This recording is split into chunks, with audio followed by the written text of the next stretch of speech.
I got into scouting at a rather early age, actually before the age of 11 when you can be a scout. My father was a scoutmaster of Troop 84 in Sulphur. He started back in like 1955, I believe it was, and helped start the troop. So by the time I came along in the early 70s, 1970 as a matter of fact, it was just a natural move. I'd already kind of studied up on what it would take to be a Boy Scout. So my brothers were in Scouts. The only thing is I got my Eagle Award and my two older brothers didn't.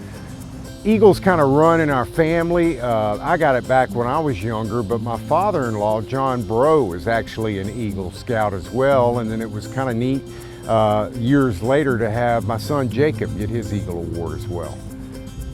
The 12 points of the Scout Law, I think, is what a lot of people follow. Rotarians have their four-way rule and things like that. I think a lot of folks that were in the scouting program try to follow that, the 12 points of the Scout Law, and to follow those each day. We don't necessarily hit it every day, all 12 points, but we do try to help a lady across the street every now and then.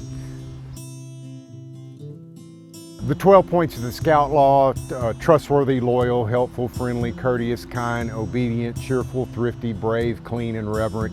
As you can see, you know, I'm 64 years old and I still haven't forgotten them.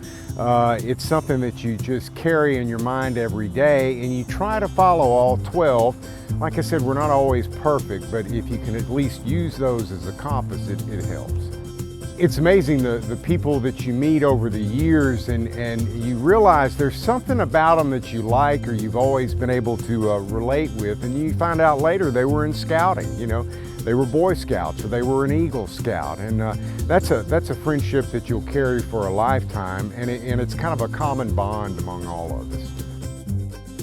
I think the best memories of scouting is probably camping, of course. We used to camp at least once a month. We'd go up to Camp Edgewood. That's the holy grail of places around here to go camping. It's just a neat place to be. A lot of summers spent there, you know, enjoying swimming and boating and doing all the other things that you normally do for summer camp. And I think every child needs a chance to go through something like that.